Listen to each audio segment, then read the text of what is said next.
काल शीघ्र आसुथिबा आंभमानक प्रभु जीशुख्रीष्टक अति पवित्र बहुमूल्य नाम आपण समस्त को आउ गोटे नूतन प्रसंग रे पुनर्बार मु स्वागत करे। सबुदिन भली आज मध्य परमेश्वर वाक्य आमे आउ गोटे प्रसंग रे अल्प समय कथबार्ता हेबा। आज आमे जो प्रसंग रे कथबार्ता हेबा सेही प्रसंगर शीर्षक है वर्तमान समय रे विश्वासी किपरि बंचिबा उचित। आज प्रसंग है वर्तमान समय रे ख्रीष्ट विश्वासी किपरि बंचिबार आवश्यक रही। यही प्रसंग रे आमे प्रभु वाक्य अल्प समय कथबार्ता हेबा। प्रिय प्रभु लोक माने आमे जो समय रे बसवास करुछु एही समय मंडली ऊर्ध्व को उठा जिबार समय, मंडली ऊर्ध्व को नीत हेबार शेष समय रे शेष मुहूर्त रे आमे बसवास करुछु। आउ एही परि समय रे ख्रीष्ट विश्वासी माने किपरि बंचिबार आवश्यक रही सेही विषय रे आज आमे वाक्य अल्प समय कथबार्ता हेबा। आपण माने मोर सहित प्रथम पितर 2 अध्याय को आसीबे। प्रथम पितर 2 अध्याय तार 21 पद 22 पद एवं 23 पद आमे पढ़िबा। लेखा जाए, एथि निमंते ही तुम्भे माने आहूत होइछ, कारण तुम्भे माने जेपरि ख्रीष्टंकर पदचिन्ह देई गमन कर, एथिपाई से मध्य तुम्भमानक निमंते दुख भोग करी तुम्भमानकु गोटिए आदर्श देखाई देई जाई अछंती। 22 पद, से कौनसी पाप कले नाही, कियोबा ताहांको मुखरे कौनसी छल कथा नथिला। 23 पद, से निंदा पाइबा समय रे फेरी निंदा कले नाही, दुख भोग करिबा समय रे प्रतिहिंसा करिबाकू भय देखाइले नाही, किंतु न्याय और विचारकर्तांको हस्तरे समस्त विषय समर्पण कले। प्रभुंको नामर गौरव हो। प्रिय प्रभुंको लोक माने एही शेष समय रे एही मंडली ऊर्ध्व को उठे ने जिबार एही शेष मुहूर्त रे विश्वासी माने अर्थात आंभे माने किपरि बंचिबार आवश्यक रही। प्रथम विषय है आमे जीशुंको परि बंचिबा। जीशु ख्रीष्ट एही धरापृष्ठ रे से किपरि बंचिले, से पवित्र भाव रे बंचिले। आमे देखुचु जे प्रभु जीशु ख्रीष्ट आंभ मानकर आदर्श अटंती। से आमको गोटे आदर्श देखाई दे जाइछंती, आमे जेपरि ताहांकर पदचिन्ह देई गमन करिबा। सेही आदर्श कौन? जीशु ख्रीष्ट सब विषय रे आमर आदर्श अटंती। प्रथम विषय आमे पढ़ुचु जे से कौनसी पाप कले नाही। आमे एही पापमय जगत रे आमे निष्पाप जीवन जापन करिबा आवश्यक रही, पवित्र जीवन जापन करिबा आवश्यक रही। जीशु ख्रीष्ट एई पृथ्वी पृष्ठ रे से जेते दिन से थिले कौनसी पाप कले नाही। से पिलातंकु कहिले, जदि मो ठारे कौनसी पाप अछि बोली कहूछ ताहेले पापर प्रमाण दियो।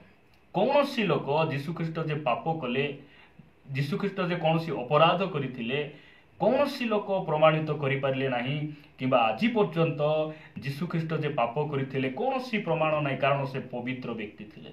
एई धरा पृष्ठ रे से आंभमानक परि सर्वोत्त विषय रे सब विषय रे से परीक्षित हेले, मात्र से परीक्षा रे पड़िले नाही, से पाप कले नाही।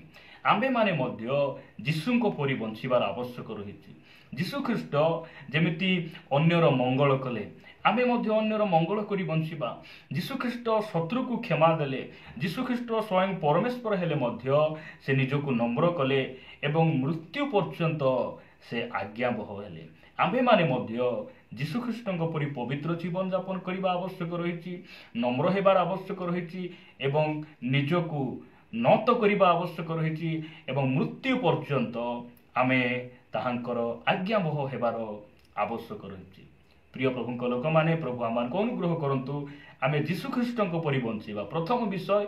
द्वितीय विषय मु आपण मान निकट रे रखिबा पाई चाहे, आमे एही वर्तमान समय रे एही मंडली उठा जिबार एही शेष जुग रे शेष मुहूर्त रे आमे किपरि बंचिबा। द्वितीय विषय मु आपण मान निकट रे रखिबा पाई चाहे। मो सहित आपण माने याकूब पुस्तक 4 अध्याय को आसीबे। याकूब पुस्तक 4 अध्याय 3 पदरे लेखा गला,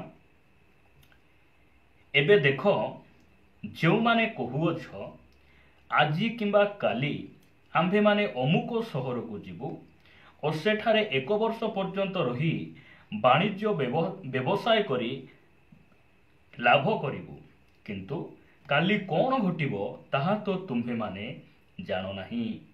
ତୁମ୍ଭମାନଙ୍କର ଜୀବନ କ'ଣ କ୍ଷଣକେ ଦୃଶ୍ୟ ହୋଇ ଅଦୃଶ୍ୟ ହୁଏ, ଯେଉଁ ବାଷ୍ପ, ତୁମ୍ଭେମାନେ ତ ତାହା ସଦୃଶ। ମୁଁ ଏହି ବାକ୍ୟରେ କହିବା ପାଇଁ ଚାହେଁ, ଆମେ ଏହି ବର୍ତ୍ତମାନ ସମୟରେ କିପରି ବଞ୍ଚିବା। ଆଜି ଦିନ ମୋ ପାଇଁ ଶେଷ ଦିନ ଅଟେ, ଏହି ପ୍ରକାର ଭାବି ଆମେ ବଞ୍ଚିବା ଆବଶ୍ୟକ ରହିଛି।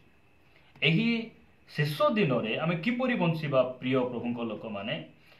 ଆମେ ଯେଉଁ ଦିନରେ ସକାଳେ ଜୀବିତମାନଙ୍କ ମଧ୍ୟରେ ଗଣା ଯାଉଛୁ, ଆଜି ଆମେ ବଞ୍ଚିଛୁ, ଆମେ ଏହିପରି ମନୋଭାବ ଧାରଣ କରି ବଞ୍ଚିବାର ଆବଶ୍ୟକ ରହିଛି ଯେ ମୋର ଆଜି ଶେଷ ଦିନ।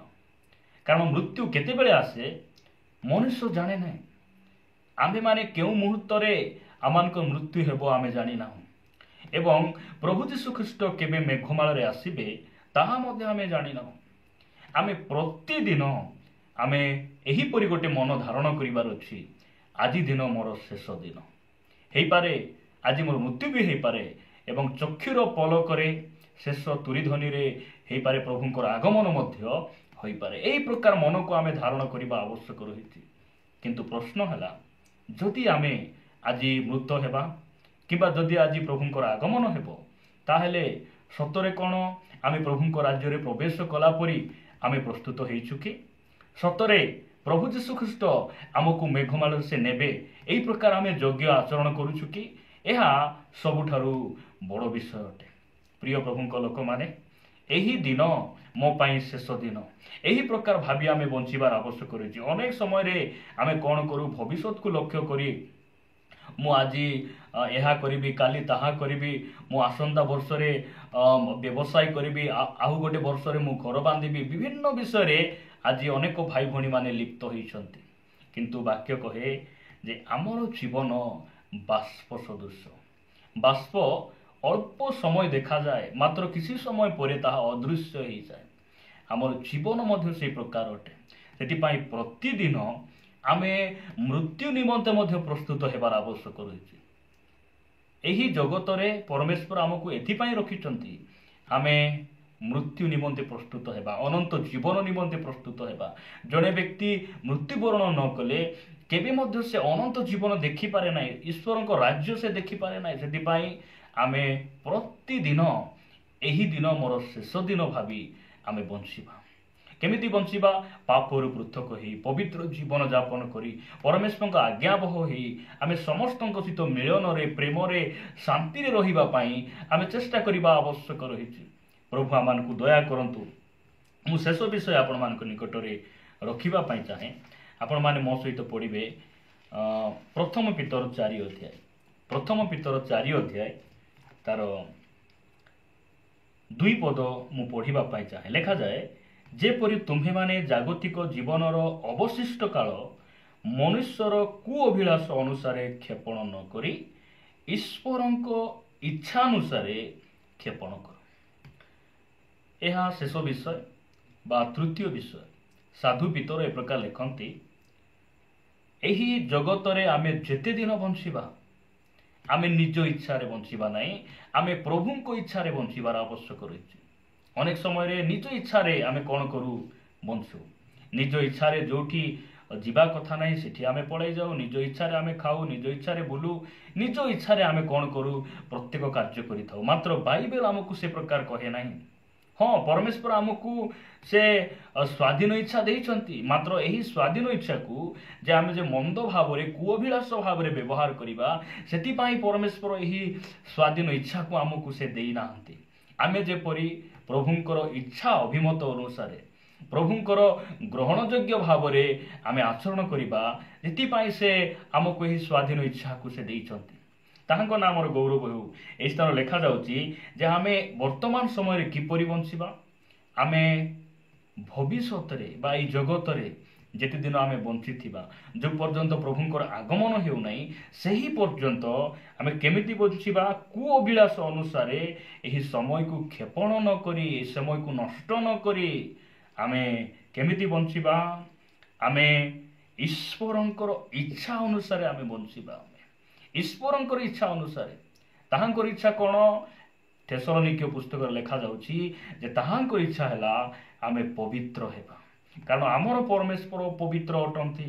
ଆମକୁ ଯେଉଁ ପରମେଶ୍ୱର ବାଛିଛନ୍ତି, ମନୋନୀତ କରିଛନ୍ତି, ଆହ୍ୱାନ କରିଛନ୍ତି, ସେ ପବିତ୍ର ଅଟନ୍ତି। ପ୍ରିୟ ପ୍ରଭୁଙ୍କ ଲୋକମାନେ, ପ୍ରଭୁ ଆମମାନଙ୍କୁ ଅନୁଗ୍ରହ କରନ୍ତୁ।